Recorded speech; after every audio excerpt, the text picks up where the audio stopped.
Hi, my name is Putu Viola Kanno, and me and my group are going to present about inflation.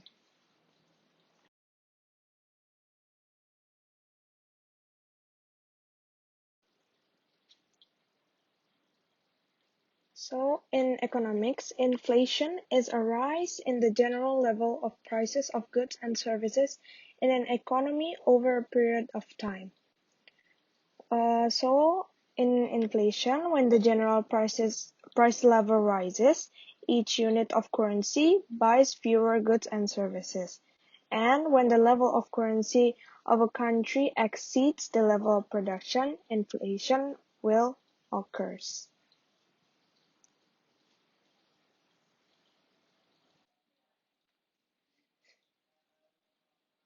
So we're going to talk about the cost.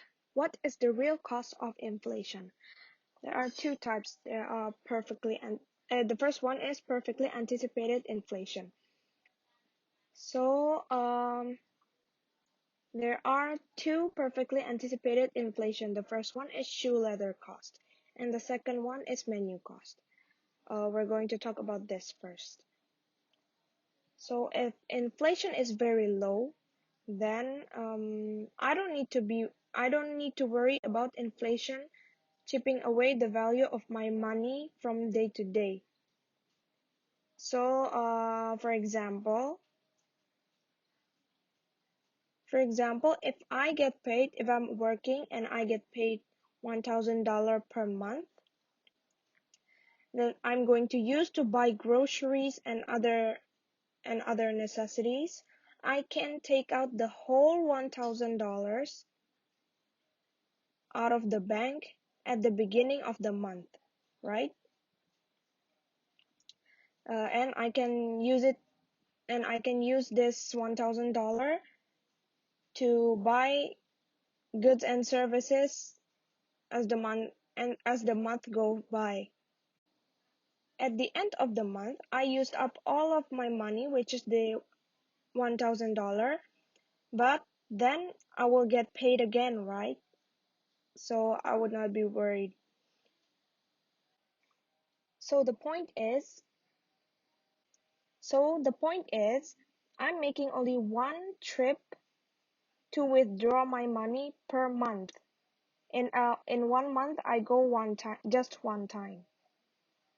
Now, if the inflation is very high, let's say the prices are increasing increasing 10%, increasing 10% per week, then taking this $1,000 early in the beginning of the month, the value is going to take away from the money. So the value from this $1,000 will be less. So instead of doing that, I'm going to leave the money in the bank, earning me interest for as long as I can to offset the inflation. And the result will be, instead of taking this $1,000 at the beginning of the month, I will take, for example, $250 per week over the 4 week. So for example, the first week I will take 250 and I use it to buy goods and services. Meanwhile, the inflation is going up. The rest of my 750 is earning the interest offsetting my inflation. Is earning the interest to offset my inflation. So the cost of inflation is that now I have to go, instead of one trip, this time I need to go for 4 trips. And this will create a deadweight loss. Going to the bank 4 times a month, this is going to cause an inconvenience to the people. So the second one is menu cost. So for example, in Indonesia, I'm running a seafood restaurant, and I'm selling a grilled fish, which the price is 40,000 rupias. And now the price of everything is going up. Everything, the price of the ingredients, the seafood, everything is going up. For example, 48,000 rupias.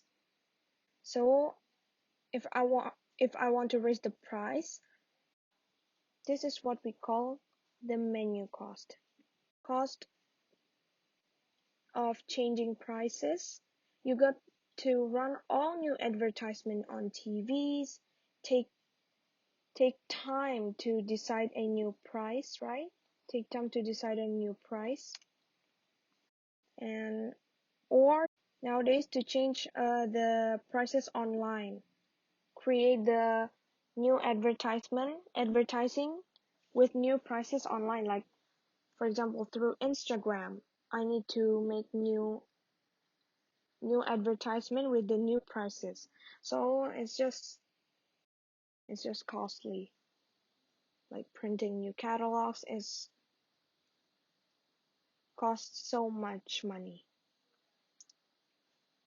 So the next is imperfectly anticipated inflation. The first one is on decision making. During the inflation, contracts are made in nominal terms because if inflation is high, then the borrowers will pay less. Because of the fall in the value of the rupee in real terms, lenders will lose. But if inflation is lower than expected, there is a loss to the debtor.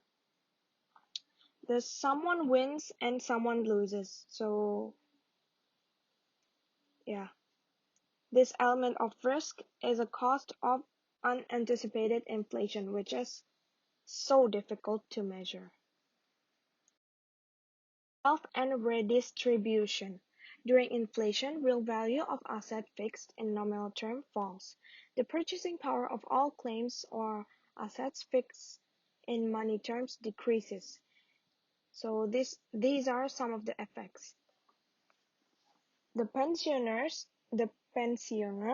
loses because he gets a fixed pension, which during inflation, the fixed rupee pension, the pensioner finds that his income can buy only a small fraction of what it did at retirement. Next one is if inflation is more than expected, the debtors or borrower gain and creditors, which is holders of bond and lenders, will lose because the debtors have to pay loans with less valuable rupee. Old people are more vulnerable to inflation than the young one because the old people own more nominal assets. And due to inflation, people move into higher tax bracket, which decreases their real disposable income because when inflation is more than expected, it causes price to rise. Unanticipated inflation means that prices rise faster than wages, which leads to an increase in profits. Okay, now I will explain about inflation and interest rates. First is inflation and housing. The adjustable rate mortgage or ARM, which is periodically adjusted in line with prevailing short-term interest rate to the extent that nominal interest rate roughly reflects inflation trend. Adjustable mortgage or ARM reduce the effect of the inflation on the long-term real cost of the financing home purchase, so affect the long term. The second one is the index debt. In countries where inflation rate is high, uncertain long-term borrowing using nominal debt become impossible for government, and then they use index debt. The holder of the index debt will typically receive interest equal to the real interest rate. Now I will explain about indexation wages. Since price will change over the term of this contract, some adjustment has to be made for the inflation. There are two possibilities. The first one, changes in the wage in CPI and GDP deflator. through periodic reviews to increase wage by increase of the price over the period. The second is scheduled periodic pre-announced wage increase based on the expected rate of the price increase. And now we'll explain about supply shock and wage indexation. Suppose real material price increase and firm pass the cost increase of the higher price or final good, consumer price will rise. Under a system for fixed wages increase because the real wages could fall as consequence of higher material prices. Now I will explain about why government cannot use the index. Because the index is very good. Government could use the index on a broad scale indexing bond, the tax system and everything else they control. The way inflation will be much easier to live with and most of the cost of unanticipated inflation will disappear. But there's the reason why the indexation cannot work for the government. The first thing, the first thing is wage indexation. Indexing make it harder for the economy to adjust to shock from the inflation. The second thing is indexing in practice complicated the adding of the another layer of calculation. The third thing of the most important reason is government is scared by making inflation easier to live with indexation. So it will weaken the political will to fight inflation and lead to higher inflation, making the economy worse. And this is all my explanation, and thank you. Hi everyone, my name is Hartono Joyo. My student number is 1304198. Today I'm going to talk about is a little inflation good for the economy. But first I want to talk about inflation in general because if we have the basic understanding of inflation, I think it is very easy for you to understand about this part of our presentation. So I'm going to talk about three different things. I'm going to talk about what inflation actually is. Second, I'm going to talk about why do we measure inflation and how do we measure inflation. And lastly, I'm going to talk about the usage of inflation in the first place. So, what is inflation? When economists refer to inflation, they're referring to the general increase of the price of level of goods and services that you can have in 1 year. So, from year to year. So you can notice that every year everything is actually getting more expensive, right? For instance, the price of land in 2010 is actually cheaper than 2020. It shows that how inflation reflects the prices of goods and services that you have. But how do you measure inflation? The way that they measure inflation, especially the government, is that they use something called the CPI, or you can say the Consumer Price Index. And the way they do it is that they define the basket of goods and services. So they look at the average urban consumers and look at what do they need in their lives. For instance, they need their basic and also their material needs. For instance, they need housing in order for them for a place to live. They need fuel for them to have electricity, and they also need services, and they also need transportation to go to anywhere and also go to work.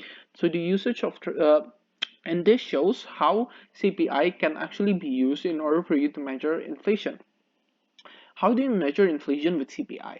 For instance, CPI in 2010 is actually $100, and then CPI in 2011 might be $102. We're using $100 for the sake of simplicity.